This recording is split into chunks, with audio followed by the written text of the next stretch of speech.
Hello, strangelings. So today we were going to talk about a what if that I actually started to think about when I was about 6 years old. And it's kind of come back up because recently I've been kind of pondering spiritual psychosis. I mean, as a bohemian gypsy, I'm kind of naturally tasked to try to do what I can to tackle some of that.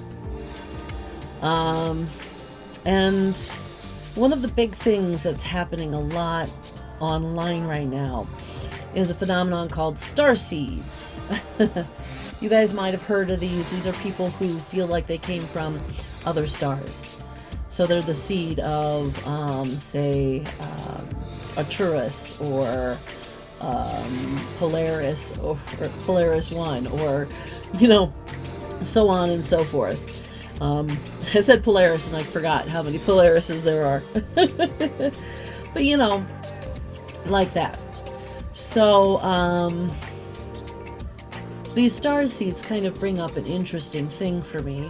And like I say, it goes actually back to my original what if on this particular part of the subject, really.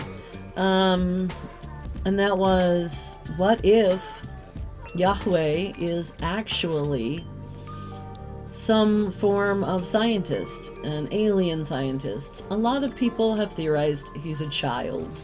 But, who knows? I'm not going to go that far. But what if Yahweh is actually an alien scientist?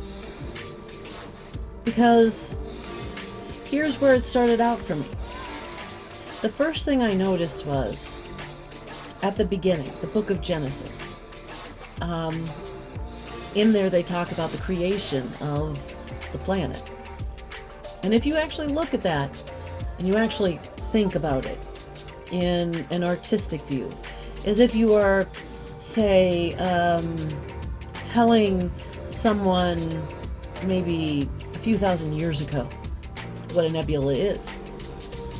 Well, that always sounded like quite an accurate comparison for me. So, of course, then there was the Garden of Eden itself. You see, for me, somebody who was scientifically minded as well, the Garden of Eden didn't quite ring true as for what it is. And, I mean, obviously, there's a lot of creating someone from a rib. Well, I already know what that one's about. I'm not going to talk about it on this video. I might eventually get to a video on that. Who knows? Probably not, though, because it's super simple. You guys, if you're a male, you'll know. Just take a look in the mirror in the morning. You'll figure it out if you're really, really brilliant. Anyhow. So, I, of course, was exposed to the Torah as a child.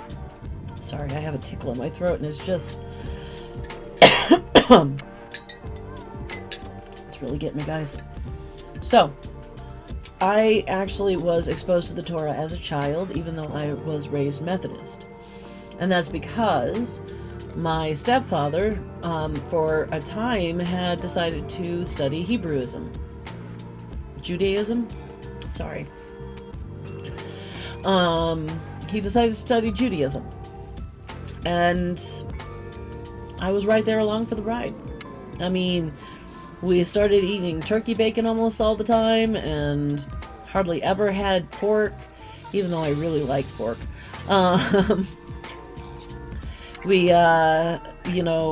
My mom and him went to bed on Saturday night at about 7, and I had 24 hours to, be myself, do whatever I want.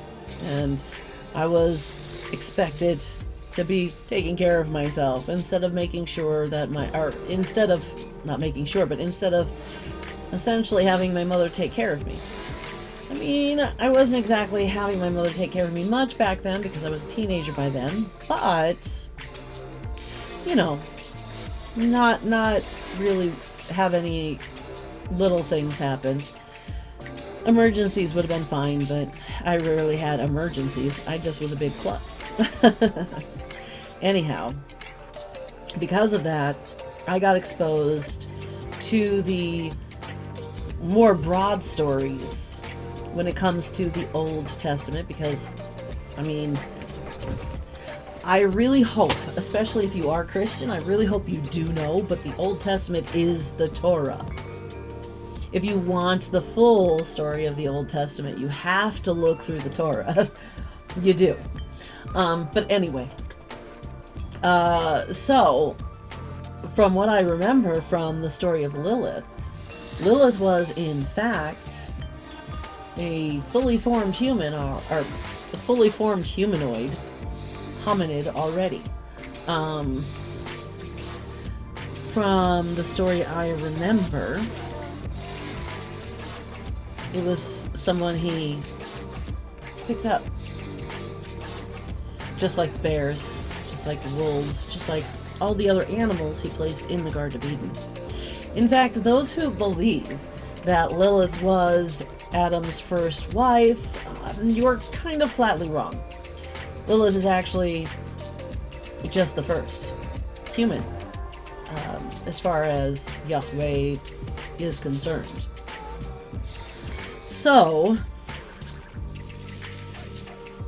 and then of course, you know, he gets frustrated because these ones aren't working out either, right? And he puts them off with the rest of the hominids on the planet, off with the rest of whatever it is on the planet. If he's an alien, obviously, he's not likely to actually know what we were. So, of course, I am pitching the idea here that Yahweh is not the name of a deity, but an alien scientist. We, of course, see him as we have in the past seen him as a deity because, well, you go take a lighter to a caveman and I guarantee you're going to see magical. You know?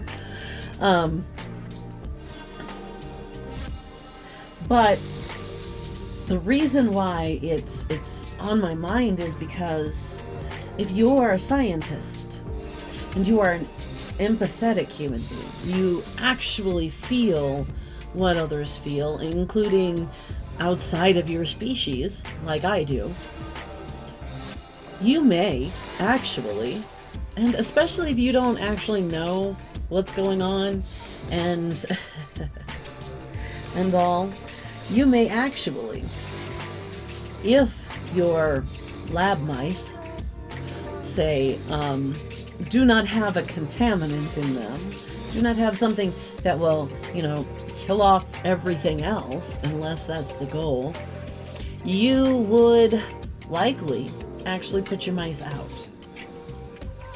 Now, of course, we have white mice, and you can't put white mice out. It's I mean, people do. People do. Trust me. I've known people to have mice who've let their white mice go wild. Through neglect, but nonetheless.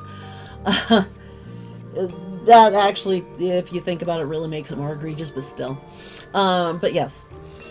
You might actually put, if the experiment was not deadly, you might actually put that out into the world with its fellow of its species. So, what if?